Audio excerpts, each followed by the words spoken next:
Hi hello friends అందరికీ నమస్కారం. ఈరోజు ఈ వీడియోలో తెలంగాణ రాష్ట్ర మహిళలకు సంబంధించిన 2500 రూపాయల నెలసరి ఆర్థిక సహాయం పథకం గురించి కీలక అప్డేట్ తెలుసుకుందాం.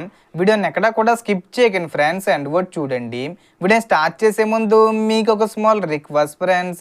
టీజీ గవర్నమెంట్ నుంచి మహాలక్ష్మి పథకానికి సంబంధించి మరియు ఇతర పథకాలకు సంబంధించి ఏ చిన్న అప్డేట్ వచ్చినా మీరు మిస్ కాకుండా ఉండాలంటే వెంటనే మన ఛానల్ని సబ్స్క్రైబ్ చేసుకోండి. అండ్ సబ్స్క్రైబ్ చేసుకున్న వాళ్ళందరూ కూడా సబ్స్క్రైబ్ బటన్ పక్కన ఉన్న గంట సింబల్లో ఆల్ అని పెట్టుకోవడం మర్చిపోకండి ఫ్రెండ్స్. ఇలా పెట్టుకోవడం వల్ల నేను పెట్టే ప్రతి ఒక్క వీడియో మీరు నోటిఫికేషన్ రూపంలో పొందగలరు. అండ్ వీడియో మీకు నచ్చితే లైక్ చేయండి ఫ్రెండ్స్. సో ఏమాత్రం లేట్ చేయకుండా వీడియోలోకి వెళ్ళిపోద్దాం. సో ఎన్నికల సమయంలో ముఖ్యమంత్రి రేవంత్ రెడ్డి గారు ప్రకటించిన హామీల్లో భాగంగా ప్రతి అర్హత గల మహిళకు నెలకు 2500 రూపాయలు చొప్పున, అంటే సంవత్సరానికి 30,000 రూపాయలు అందించే మహాలక్ష్మి గ్యారంటీ పథకం అమలుపై ప్రభుత్వం ఏర్పాట్లు కొనసాగిస్తుంది. ఈ పథకం ఎప్పటికే అధికారికంగా ప్రారంభం కాలేదు. అయితే ప్రభుత్వం నుంచి వచ్చిన తాజా సమాచారం ప్రకారం అమలుకు అవసరమైన ప్రక్రియలపై దృష్టి పెట్టినట్లు తెలుస్తుంది. గతంలో నిధుల లభ్యత వంటి కారణాలతో ఈ పథకం వాయిదా పడినప్పటికీ అర్హుల వివరాలు సిద్ధం చేసే పనులు కొనసాగుతున్నాయని సమాచారం. ఆగస్టు 15వ తేదీ వచ్చేలోపు ఈ పథకానికి సంబంధించి అమలు చేసే అవకాశం ఉంది. ఈ పథకం అమల్లోకి వచ్చిన తర్వాత లబ్ధి పొందాలంటే కొన్ని ముఖ్యమైన పత్రాలు సిద్ధంగా ఉంచుకోవడం మంచిది.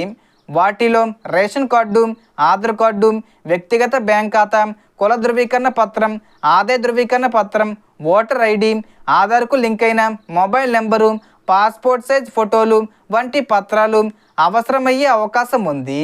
రేషన్ కార్డు లేనివారు మీ సేవా కేంద్రంలో కొత్త రేషన్ కార్డు కోసం దరఖాస్తు చేసుకోవచ్చు. అలాగే రేషన్ కార్డు ఈకేవీసీ పూర్తి చేసుకోవడం, బ్యాంక్ ఖాతాకు ఎన్పిసి మ్యాపింగు మరియు ఆధార్ లింకు సరిగ్గా ఉన్నాయో లేదో ఒకసారి బ్యాంకులో చెక్ చేసుకోవడం మంచిది.